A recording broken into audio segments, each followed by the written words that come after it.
If you think buying a rental property automatically makes you smarter than the person investing in index funds, this story is about to ruin that fantasy.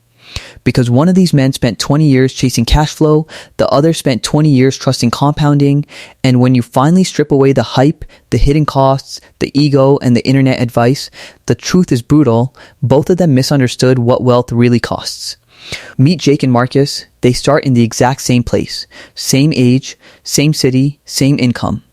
Both make $55,000 a year. Both have managed to save $50,000. Same financial starting line, same opportunity, same dream of building long-term wealth. But then they make two very different decisions. Jake uses his $50,000 as a 20% down payment on a $250,000 rental property. It's a modest 3-bedroom house in a decent neighborhood. Nothing flashy, nothing luxury, just a clean, practical rental. He finances the rest with a 30-year mortgage at 7% interest. His monthly payment comes out to about $1,330. Then he finds a tenant willing to pay $1,800 a month in rent. And immediately, Jake feels like a genius. Because in his mind, the math looks easy.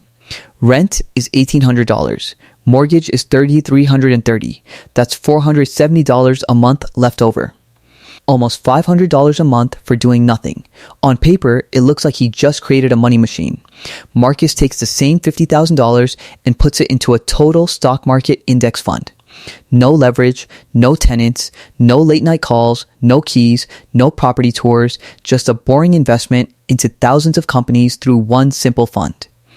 Then he sets up an automatic contribution of $300 a month and walks away.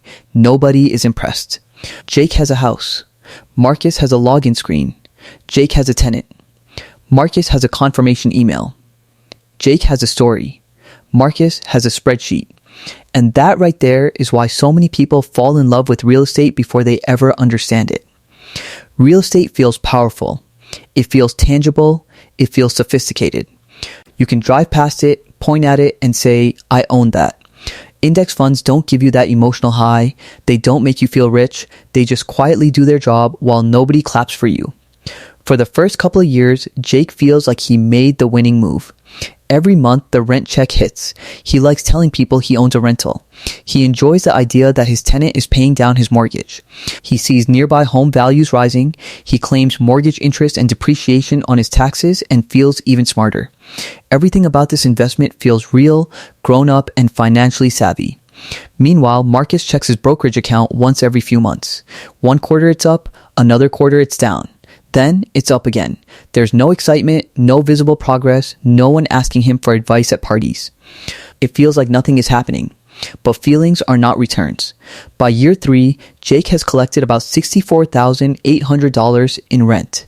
His mortgage payments over that same time total around $47,880. So at first glance, it seems like he's made nearly $17,000 in cash flow. That's the number people love to brag about. That's the thumbnail number. That's the passive income number. But then real life enters the chat. Property taxes cost around $3,000 a year. Insurance adds another $1,500 annually. He replaces a water heater for $1,200. Then comes a roof leak that costs $2,800 to fix. One tenant moves out and the property sits vacant for a month. That's $1,800 in lost rent, plus $600 to clean, relist, and get the place ready again. And because Jake wants to save money, he manages the property himself, which means he becomes the leasing agent, the maintenance coordinator, the customer service department, and the emergency contact. He's answering calls at night, scheduling repairs during work hours, handling showings on weekends, and mentally carrying the property every single month. So after 3 years, that shiny $17,000 profit shrinks dramatically. In reality, Jake's net cash flow may only be around $2,000 to $4,000 after real expenses, and that still doesn't include the value of his time. Marcus, on the other hand, has done almost nothing. His original $50,000 plus his monthly $300 contributions have quietly grown to roughly $75,000 or more depending on market performance. No tenants, no plumbing, no surprise bills, no stress, just disciplined investing in time. Now, to be fair, Jake still has one major advantage: leverage. His $50,000 didn't buy a $50,000 asset. It controlled a $250,000 asset. That matters. If the property appreciates even modestly, say 3 to 4% a year, the house could be worth around $270,000 to $280,000 by year 3. Combined with a little principal paydown on the mortgage, Jake's equity may have grown to something like $55,000 to $65,000. That's real wealth. And that is the strongest argument for real estate. Leverage allows a relatively small amount of money to control a much larger asset. When prices rise, your gains are amplified. But the problem is, so are your responsibilities, your risks, and your exposure. By year 5, the landlord fantasy starts wearing off. Jake is now on his third tenant. He's replaced the roof for $8,500. A plumbing emergency costs another $1,400. Taxes have gone up. Insurance has gone up. Maintenance hasn't gotten cheaper. Yes, rent has increased too, maybe to $19,950 a month, but so have the costs of holding the property. And that's a detail almost nobody wants to admit. Gross rent is not profit. Not even close. A rental property is not a magic income hack. It is a business. And businesses eat time, money, attention, and patience. If you don't budget for vacancy, repairs, turnover, capital expenditures, and the occasional nightmare tenant, then you're not calculating returns. You're daydreaming. Marcus is still boring, still automatic, still invisible. And now that boring starts getting dangerous. Because around year 7, his portfolio begins doing what compounding always does after enough time: it stops looking slow. With his monthly contributions continuing and average annual returns around 10%, his portfolio may be somewhere in the $135,000 to $150,000 range. He didn't outsmart the market. He didn't pick winning stocks. He didn't predict anything. He just kept showing up. This is the part people underestimate. Compounding is unimpressive in the beginning and unbelievable in the end. The first few years test your patience. The later years reward it aggressively. By year 10, Jake and Marcus are surprisingly close. Jake's property might now be worth $335,000 to $350,000. His remaining mortgage balance may be around $166,000. That gives him roughly $170,000 to $184,000 in equity. Impressive, absolutely. But it came with debt, concentration risk, maintenance headaches, illiquidity, and years of active involvement. Marcus, with the same starting $50,300 monthly contributions, could be sitting around $165,000 to $180,000. Almost the same neighborhood. But he got there with diversification, liquidity, and nearly zero effort. And this is where the conversation gets uncomfortable. Because at year 10, Jake might still be slightly ahead on paper, but Jake worked for that edge. Marcus waited for his. Now stretch that timeline to 20 years.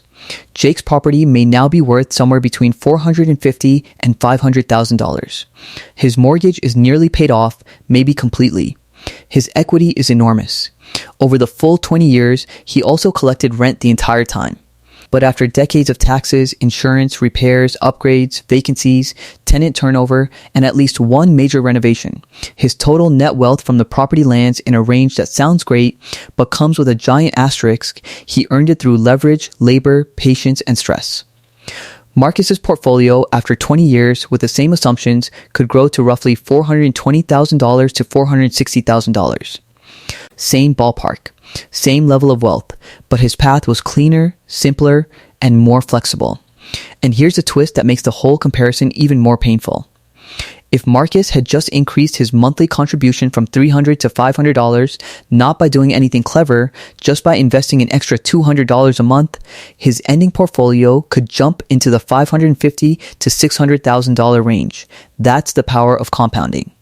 Small increases early create massive differences later. So who won? That depends on what you measure. If you measure control, tax advantages, and leverage, Jake has a strong case. If you measure simplicity, liquidity, freedom, and time, Marcus has an even stronger one. And that's the point most people miss.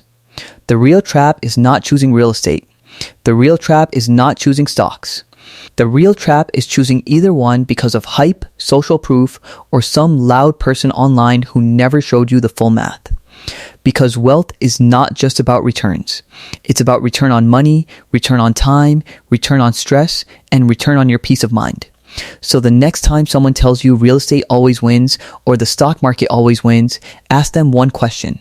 Did you include everything? Because the only answer that matters is the one that does.